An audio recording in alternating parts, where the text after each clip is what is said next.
Hello, everybody, and welcome to the Round 4 review after the Carlton Football Club beat the North Melbourne Kangaroos. 16 goals, 11, 107 to 11 goals, 18, 84 in our first Good Friday match ever. I think it's the first time we've played on Good Friday in front of 49-odd thousand people.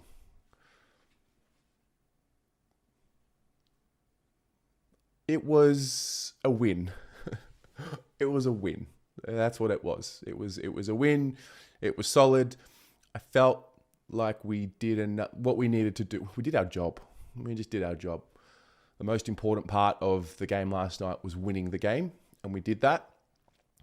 The how is up for discussion, and the method is up for discussion, and it was, and it is, and it probably will continue to be. But at the end of the day, we've been saying it over the last few weeks, all you can really do in this point of the year is bank the wins, especially while you've got a relatively healthy list. We have a relatively healthy list. We probably felt the sting of missing a few of the key players last night. I think Kennedy, we're really missing him. I think Akers was someone that we certainly missed. You know, still got Sam Walsh to come in. These types in the engine room. But nonetheless, the boys did their job. I think the first half was... I think last night, I never felt like we were going to lose the game at any point. I was pretty confident with how it was all flowing. And there's a new feeling amongst our games for me this year. And I guess the rest of the season will really tell whether or not this is the case. But I sensed that we played a very mature type of game last night.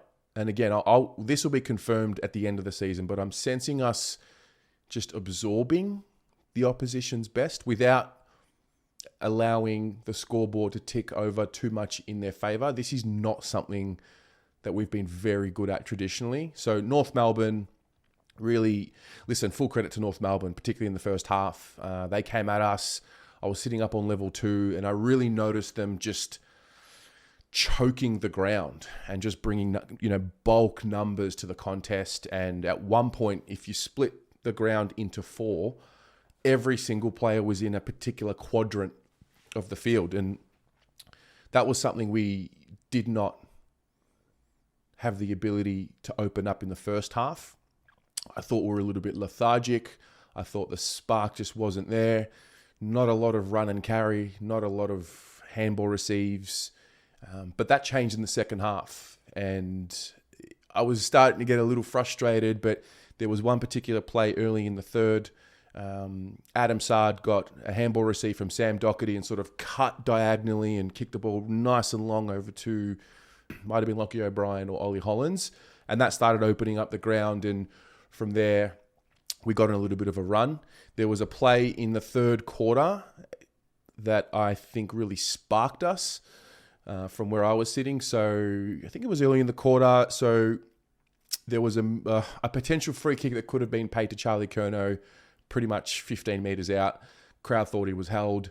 Umpire didn't pay it. Fair enough, didn't pay it, play on. Moments later, Luke Davies-Uniacke gets a free kick, I think for holding as well. And that just allowed the crowd to erupt with a massive boo. And it was probably the loudest that the crowd had been at that point in time. I don't really think there was much to celebrate. There wasn't a lot of excitement generated from the boys in that first half. There were a few little moments, but ultimately not enough. And then I think that moment really sparked a little bit of fire and energy into the crowd. And I think that trickled onto the players a little bit.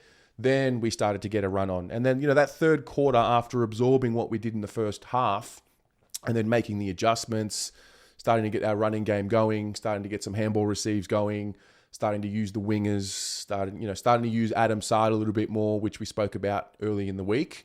That started the momentum. And, that third quarter that's us.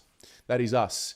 And reflecting back now, I'm curious to see if this is a little bit of a turning point. Like, I know it's a little frustrating. We probably could have won by more, all of that. But there was an emotional maturity and emotional intelligence about the group. And there has been over the course of the last, month now of footy. And I think we're not getting too low when it's not going our way. We're mitigating damage.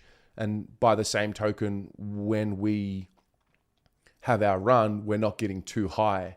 And that is maybe where the frustration's coming. Like if I look at last year, it was just go for it.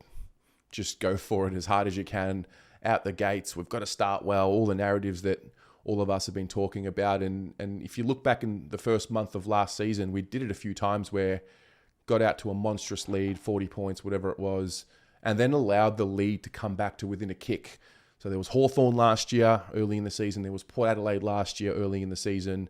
We're all celebrating how great our 8 goal quarters were, but ultimately we allowed the teams to come back a lot more than what we did last night. Now, North did come back a bit more, ended up winning by 23.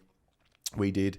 So there's that. But I sense we're a little bit more battle-hardened, and we're not getting too caught up in the loss of momentum. We're stifling it. We're trying to control things a bit more. And said it last night in the fan cams, where we are. We haven't lost a game yet. We've drawn a game as well.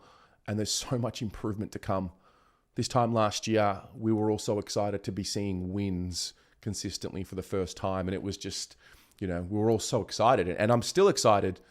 But I also look at the team and I'm like, we're not playing at our best. We've got plays to come back. We've got probably somewhere between 15 and 25% to improve, I think. And that's kind of where you want to be at this point in the year. I don't want to be peaking too far, too much, too early. That's probably what we did last year in hindsight.